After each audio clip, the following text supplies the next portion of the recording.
What's up guys, Karataka here, and today I'm here with another Digimon deck profile. Today we'll be going over the Beelzemon deck with the support from the Start deck, or the Advanced deck, and the BT-12.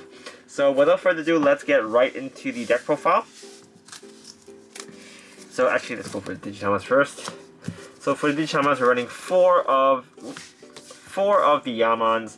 You can, if you don't like the Yamons, you can run the Pagumons instead. Those are kind of more helpful for you in the early game when you want to crash your Impmons into your opponent's security.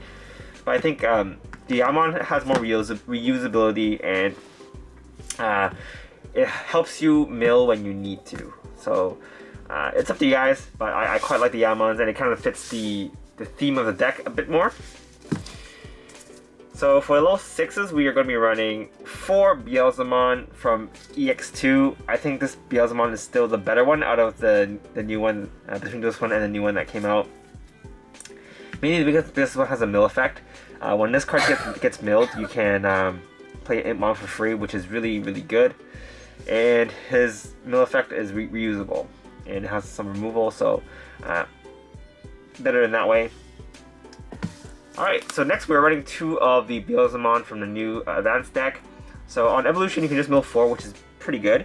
And then the second skill is, for every 10 cards, when you mill, for every 10 cards you have in your trash, you get +1 memory back. So it kind of works by itself. And then the third effect is once a card is trashed from your deck, this card gets +1 security check. So his effects kind of all just work together. It's pretty good. I like him a bit better late game than early game though, simply because his memory gain effect kicks in a bit better there. Early game, when you don't really have that many cards in your trash, when you evolve, you're paying 4, unless you have some prior mills. So I think this one just helps you a bit more because it's 3 costs, so it's more within your, it's more budget, not budget, I guess, memory friendly to use. But I was working with the ratio. I was like, before I was just running 2 of these, but I don't feel like I milled these guys enough to get some free Impmons on the board. So in the end, I decided to run 4-2. But you guys can try different ratios, maybe 3-3. Yeah. Next, we're running 2 of the Beelzemon X-Antibody. This card is great. This card helps you just trash your opponent's security just by having, for every 10 cards in your trash. So late game, it's a really good finisher. Just trash all the remaining security and then just go for game by attacking with this. Yeah, really nice card to just have. Next, we are running 1 Beelzemon Blast Mode. So this is the Blast Mode from ST-14 Advanced deck. So when this card's milled, you can pull out something level 3 or lower, and then for every 10 cards in your trash, you get +1 more. So it's quite good. On Evolution, you can make this card active again, and if you have 20 cards in your trash, you get +3 memory. So this card is also kind of used for a finisher as well. We're only 1-1 because we have a lot of ways to fetch him back from the trash. So ideally, what you want to do is you just want to, if your opponent, you can just trash our opponent's security with this. And then if you want to go for the final attack, just evolve from this, assuming you have 20 cards or more in your trash, you can just make this active again and attack for game. So pretty good.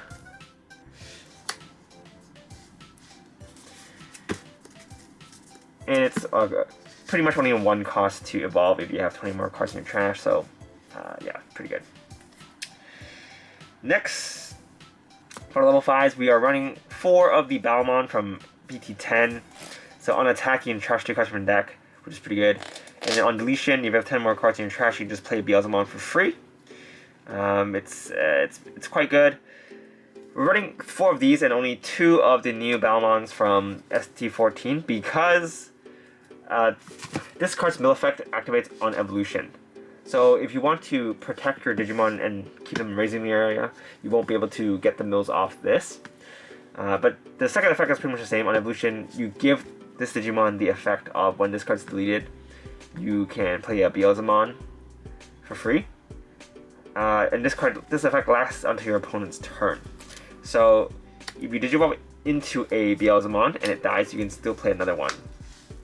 So there's benefits for both, but I think being able to save this in your security, save this in your raising area, and then push it out on the turn after you evolve to potentially attack and then mill, and then if it dies, you play the Beelzemon. That's a bit more helpful than this one, where his both his evolution skills, both his effect are evolution skills. But I will say his evolution and hair skill is pretty good, just because he plus 2k. So yeah, again, you can play with ratios. This deck, there's lots of ways to build this deck. Lots of funky ratios you can try. This is just a template for you guys to look at. For the level 4s, we are running 4 Wizardmon, so this card's great. When he gets milled, you get plus 1 memory, and on attack, you can put a card back into the top of your deck. A purple card back to the top of your deck, so that you can predetermine what you want to mill. So, very nice. Really key card in the deck, in my opinion. Next is Wizardmon. This card's just here because on attack, the hair skill on attack, you can mill 2. And on evolution, if you can mill 2. So for the level 3s, we're running 4 Impmon from EX2.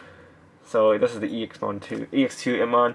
On mill, if this card's milled without this card's effect, then you can mill 3 more cards from your deck. And then on play, you can look at top 4 to grab a Beelzemon and an Ian Mako, and then put the rest at the bottom. So pretty good. Also gives your Beelzemon plus 3k, which is pretty good. It's yeah, it's pretty good.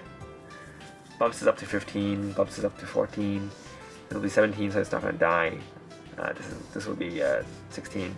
So makes your Beelzemon's pretty safe when they're attacking security. Of course, there's some bigger Digimon out there or blockers that can increase their DP, but for the most part, you'll be safe. Next, we are running 3 of the BT-12 Impmon. So this is mainly here for early game. I would run 4, but I don't really have the space to run the 4th one, so I'm running 3 instead. On deletion, you can mill 3, so pretty self-explanatory. Helps the deck get started, and yeah. This will be another reason why you want to run the Pagumon, so that when you attack with this, when you crash, you can mill 5, which is pretty good. But if you are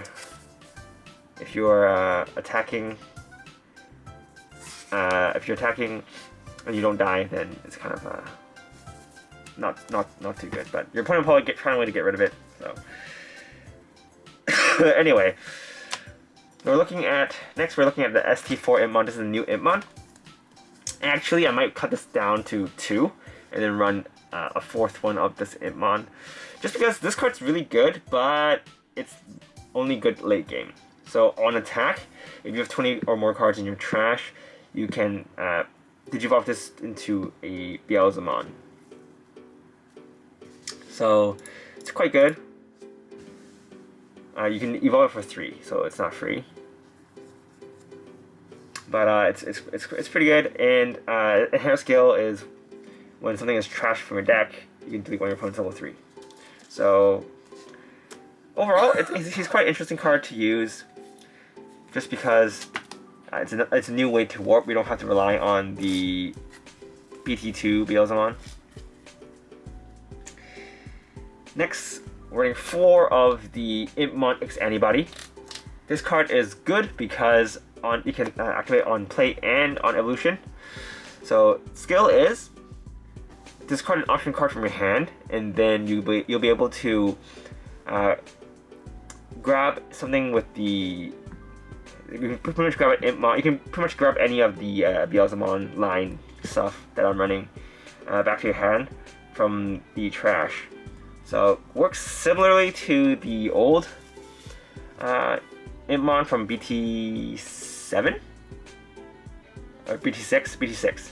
But this one requires you to trash an option, which is fine because we have lots of options in this deck, and you can pretty much grab anything. So that's why the ratios are really funky, because this deck has a lot of way to retrieve stuff from your trash.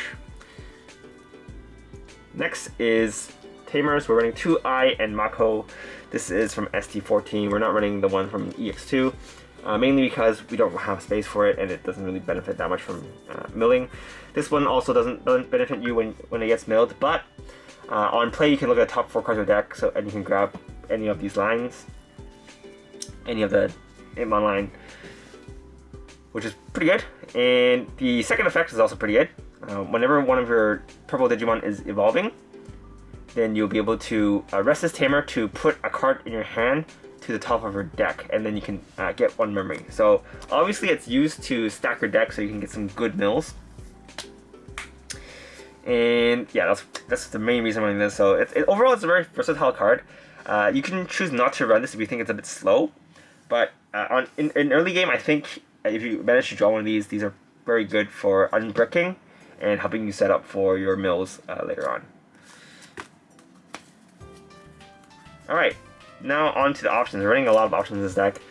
First, running Calling to Dark just to pop one of your Digimon, and then you can grab 2 cards in your trash. So very good to unbrick yourself. If you have some good stuff in your trash, you can use it to grab it back. And you can use this to pop your Impmons if they didn't die for some reason when you're trying to ram it into your opponent. Next, we're running 3 Missed Memory Boosts. Ideally, one on this is 4, but space is really tight in this deck, so we're running 3 instead. But yeah, 3 is a good number to run. 3 to 4 is good. Mainly, you just want to have this card in your delay area or your battle area so that you can use the delay in case you want to extend your plays. Running 3 Death Slingers. This card is here for some removal, as well as helps you get some memory. So it serves the same purpose as Wizardmon. When this card's milled, you get +1 memory.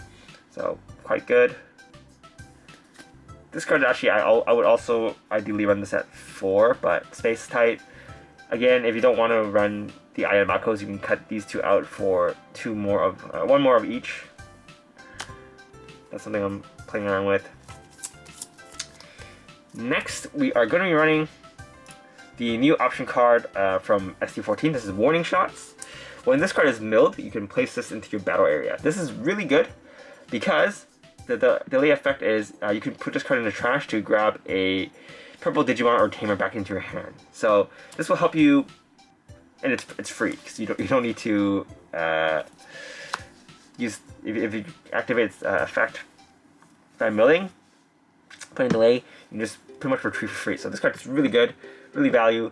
I would also like to run this at 4, but again, space really tight, so running it at 3. Compromising is pretty much running everything at 3. If there's an option card that you don't like as much as the others, you can try to cut that down and run more of that card you like. But running 3 of these, pretty good. And last but not least, we're running 1 7's cluster. So this is the X-Antibody Beelzemon option card. Mainly using this for the trash effect. So whenever you digivolve into a Beelzemon X-Antibody, you can put this card, while this card's in the trash, you put this to the bottom of your deck, and then you'll be able to pop something that has the lowest DP, I believe. So quite good. You can pretty much pop something for free with this card's effect, so that's why I'm running this. You can use this either as ditch fodder for Impmon X-Antibody, or if you milled it, then it's just laying in your trash, prepping for use. So yeah, overall, very, very good. If you don't want to run this, you can cut this out again for Warning Shots or something else. I think the option line is the most flexible out of the deck, since my Digimon lineup is already very cutting corners. It's running very bare bones. As you can see, I'm running level 6 level 5s, and then running 8 level 4s. So there is a chance to brick early game, but again, there's a lot of cards in this deck that can help you either draw, search, or retrieve stuff from your trash. So helps with the consistency a lot. But the key to this deck is just to go fast, just mill as fast as possible, and then try to kill your opponent before they can kind of set up their shenanigans. But yeah, this deck is really fun to play. It's definitely a lot more consistent than before because there's a lot more mill effects, and there's a lot more stuff that synergizes with each other, and there's also a lot more cards that activate when they are milled. Alright, so that's pretty much it for this deck overview, guys. Hope you guys enjoyed it. If you guys want to support the channel, feel free to use the affiliate links down below. But this is Kartaku, and I'll see you guys next time.